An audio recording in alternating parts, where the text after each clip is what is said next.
Sugar তাই না স্কা? Yes baby, exactly. এটাতে একদম no sugar.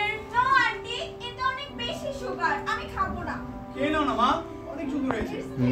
Thank you aunty. আচ্ছা শোনো শোনো, তোমাদের জন্য কি খুশি সংবাদ রয়েছে। খুশি সংবাদ? হ্যাঁ খুশি সংবাদ, আমাদের এরা নতুন একটি চাকরি পেয়েছে। Congratulations. Nice mom, congratulations.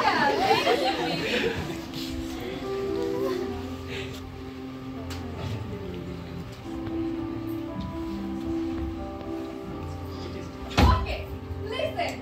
আমি তোমাদের একটি খুশির খবর দিতে চাই। খুশির খবর? God and I, we are getting married. Hi, hi. What happened? কি মুহূর্তে বললে যে তুমি বিয়ে করতে চাও? Yes, Dad. কিন্তু কেন জিনে? Oh, Mom, I'm in love with Scott. Oh! It's hurting me, Mom. It's clearly hurting me.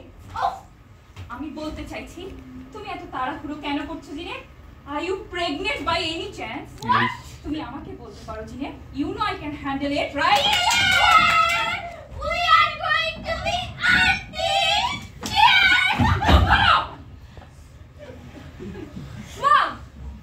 Mom, try to understand. বিয়ে করার জন্য কি প্রেগন্যান্ট হওয়াটা জরুরি? ভালোবাসাটা নয়। আর আমাদের সম্পর্কে কিন্তু অলরেডি 8 মাস হয়ে গিয়েছে। Oh, for God's sake, জিনে, 8 মাসের কথা বলছো তুমি আমাকে? তুমি আমাকে 8 মাসের কথা বলছো? তুমি জানো জিনে, তোমার বাবার আর আমার 20 বছরের সংসার। তারপরেও না আমরা দাবি করতে পারি না আমরা দুইজন দুজনের সম্পর্কে সবকিছু জানি। আর মাত্র 8 মাসে তুমি একটা ছেলের সম্পর্কে সবকিছু জেনে তাকে বিয়ে করার সিদ্ধান্ত পর্যন্ত নিয়ে ফেলেছো। Bravo! What the hell is this, Mom? আমার তো মনে হয় তুমি ভালোবাসার মানেটাই বোঝো না। উফ, disgusting. এই মহিলার আমার সকল বিষয়ে ইন্টারফেয়ার করতে হবে। ও ঠিক আছে, মানলাম তুমি ওকে ভালোবাসো জিনে। আমার Please don't touch me. না না, তুমি আমার দিকে তাকাও জিনে। তুমি না 21 শতকের মেয়ে জিনে। আমার কাছে এসো। না না, তুমি 21 শতকের মেয়ে জিনে। আর 21 শতকের মেয়েরা কখনো শুধুমাত্র ভালোবাসার জন্য বিয়ে করে না কাউকে।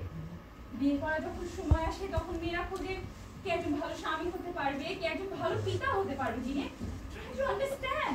Really, Mom? তাহলে তুমি কি বলতে চাচ্ছ? তুমি ড্যাডকে কোনোদিন ভালোবাসোনি? Please, Mom, তুমি আর কিছু বলো না। Dad, I love you. তুমি তো বুঝবে আমি কেন স্কটকে বিয়ে করতে চাইছি। তুমি তো মায়ের মতো নাও। At least তুমি মাকে ভালোবাসো। Whatever. আচ্ছা মম, স্কট আমাদের মতো ইহুদি নয় ও খ্রিস্টান বলে, নাকি তুমি আমাকে হিংসা করো? আর করবে নাই বা কেন? আমার বয়স অনেক কম আর এরই মাঝে আমি তোমার চেয়ে অনেক খুশি। এটাই তুমি মেনে নিতে পারছো না। তুমি চাইছো তোমার মতো এক অসুখী গৃহিণীতে আমাকে পরিণত করতে, যেটা কোনোদিন সম্ভব নয়। লিসেন, আমি